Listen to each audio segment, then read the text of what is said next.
बिस्मिल्लाहिर्रहमानिर्रहीम। आज हमारा जो लेक्चर है वो है डीऑक्सीकुलेट साइट्रेट एगर के स्पेसिफिक यूजेस। लास्ट लेक्चर में हमने डिफरेंट कल्चर मीडियाज़ को डिस्कस किया था कि different culture medias are use for the specific bacterias. ठीक है, उसी को हम कंटिन्यू कर रहे हैं इस लेक्चर में कि डीऑक्सीकुलेट साइट्रेट एगर जो था, DCA एगर जो था, उसका क्या यूज़ है। ठीक है, उसकी क्या इम्पोर्टेंस है, क्या सिग्निफिकेंस है, और DCA एगर ही क्यों यूज़ करते हैं हम, इसके अलावा कोई एगर क्यों नहीं यूज़ करते। तो स्टार्ट करते हैं कि deoxycholate agar, deoxycholate citrate agar, DCA agar भी इसको कहा जाता है। ठीक है, इसको स्पेसिफिकली यूज़ किया जाता है for the isolation of enteric bacteria. ठीक है, एंटेरिक मीन्स जो कि इंटेस्टाइन में प्रेजेंट होते हैं बैक्टीरिया, उनकी आइसोलेशन के लिए, ग्राम नेगेटिव बैक्टीरिया की आइसोलेशन के लिए इसको यूज़ किया जाता है। फिर अगर एंटेरिक बैक्टीरिया भी हम स्पेसिफाई कर दें इसको, तो हम आइसोलेशन ऑफ साल्मोनेला एंड शजीला, ठीक है, आइसोलेशन ऑफ साल्मोनेला एंड शजीला के लिए इसको हम यूज़ करते हैं। तो DCA एगर में क्या ख़ास बात है कि इसी को यूज़ किया जाता है साल्मोनेला शजीला एगर की आइसोलेशन के लिए। ठीक है, DCA एगर में बेसिकली जो इम्पोर्टेंट चीज़ आपने, अब ये इम्पोर्टेंट पॉइंट्स हैं जो इसमें मैंने इस लेक्चर में डिस्कस किए हैं, तो इनको आपने अच्छी तरह याद रखना है। प्रेजेंस होती है इंक्रीज साइट्रेट की, ठीक है, इंक्रीज अमाउंट ऑफ साइट्रेट उसमें प्रेजेंट होती है, और उसके साथ ही डीऑक्सीकुलेट साल्ट्स प्रेजेंट होते हैं। ठीक है, नंबर 1 उसमें क्या प्रेजेंट होता है, इंक्रीज अमाउंट ऑफ साइट्रेट। ठीक है, सेकंड क्या प्रेजेंट होगा उसमें, डीऑक्सीकुलेट साल्ट्स प्रेजेंट होते हैं। अब डीऑक्सीकुलेट साल्ट्स जो होते हैं, इनकी pH स्पेसिफिक होती है 7.3 टू 7.5। 7.3 टू 7.5 की जो pH होती है, ये वहाँ पे अगर कोई ग्राम पॉजिटिव बैक्टीरिया प्रेजेंट है उस सैंपल में, उस स्पेसिमन में, तो उसकी ग्रोथ को ये रोक देती है। ठीक है, जब आपने फॉर एग्जांपल ये कल्चर प्लेट थी, ठीक है, कल्चर प्लेट किसकी है, DCA एगर की, इस पे आपने कोई भी माइक्रो ऑर्गेनिजम्स की स्ट्रीकिंग कर दी। ठीक है, तो ये अलाउ करेगी सिर्फ gram negative bacteria, specially salmonella and shigella की ग्रोथ को। ठीक है, इसके अलावा ये ग्राम पॉजिटिव बैक्टीरिया की ग्रोथ को इनहिबिट करेगी वहाँ पे। ठीक है, ये पॉइंट है कि इनहिबिट करेगी। इनहिबिट क्यों करेगी, क्योंकि 7.3 से 7.5 तक जो pH होती है, इस पे ग्राम पॉजिटिव बैक्टीरिया यहाँ पे ग्रो नहीं कर सकते।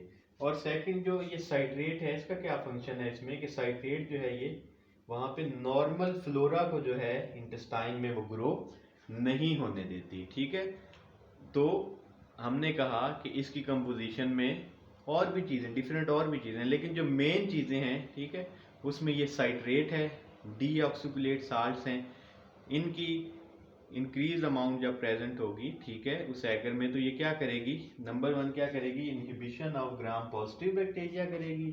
नंबर 2 क्या करेगी, ये नॉर्मल फ्लोरा को जो इंटेस्टाइन में प्रेजेंट होता है उसको ये ग्रो नहीं होने देगी।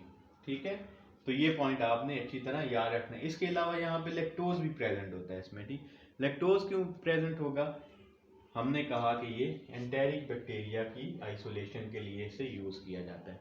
एंटेरिक बैक्टीरिया में इकोलाई भी आएगा, क्लेप्सिला भी आएगा। ठीक है, तो ये जो अगर इसमें लैक्टोज भी जो प्रेजेंट होता है, वो क्यों प्रेजेंट होगा, कि जो लैक्टोज फर्मेंटेशन करते हैं बैक्टीरिया, उनकी आइडेंटिफिकेशन के लिए। ठीक है, फॉर एग्जांपल इकोलाई, अगर यहाँ पे स्पेसिमेन में इकोलाई प्रेजेंट है, ठीक है, इकोलाई की ग्रोथ आएगी, तो वो इकोलाई क्या करेगा, लैक्टोज की फर्मेंटेशन करेगा, और लैक्टोज की जब वो फर्मेंटेशन करेगा तो वहाँ पे पिंक कलर की कॉलोनीज आपको अपीयर हो जाएंगी, तो वो इंडिकेट करेगा कि this is not salmonella and shigella, this is E coli. ठीक है, Escherichia coli, that is enteric bacteria. Number 3 पे हम आते हैं, तो वही बात कि साल्मोनेला एंड शेरिला जो है ये लैक्टोज की फर्मेंटेशन नहीं करते, ठीक है।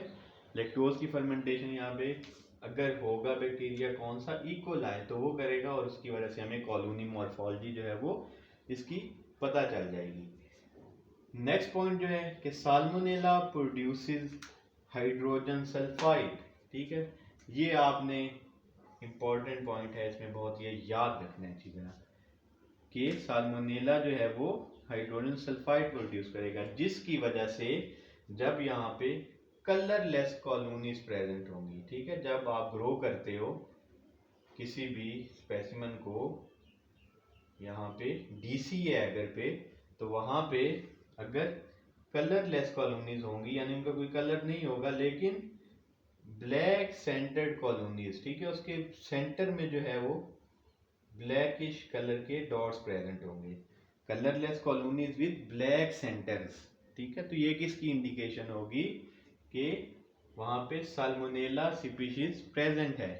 इसी तरह नंबर 5 पे in case of shigella no black centres, colourless colonies आएंगी लेकिन यहाँ पे जो ब्लैक सेंटर्स से ये यहाँ पे प्रेजेंट नहीं होंगे। तो इससे हम डिफ्रेंशिएट कर लेंगे कि salmonella produce hydrogen sulphide that produces colorless but black centered colonies, and in case of Shigella there is no black center present because no production of hydrogen sulfide।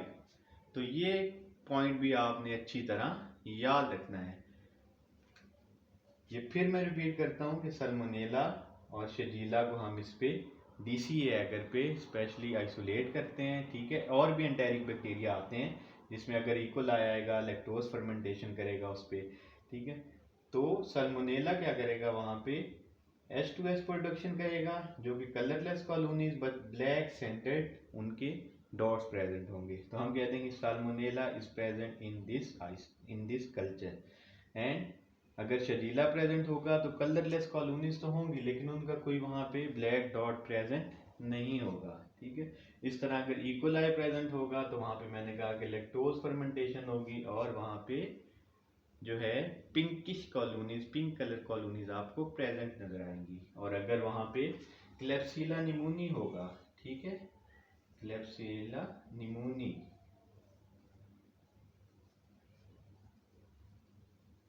ठीक है, ये भी एक एंटेरिक बैक्टीरिया है। Klebsiella present होगा तो Klebsiella वहां पे क्या करेगा, वहां पे वो म्यूकॉइड कलर की आपको म्यूकॉइड टाइप कॉलोनीज वहां पे प्रेजेंस उनकी शो होगी।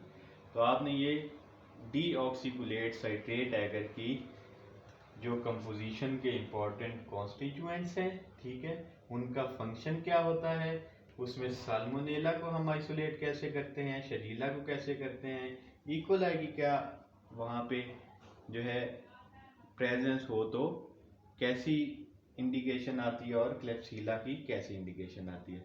तो आपने इस लेक्चर को डीऑक्सीकुलेट साइट्रेट एगर को अच्छी तरह पढ़ना है और इन पॉइंट्स को याद कर लेना है।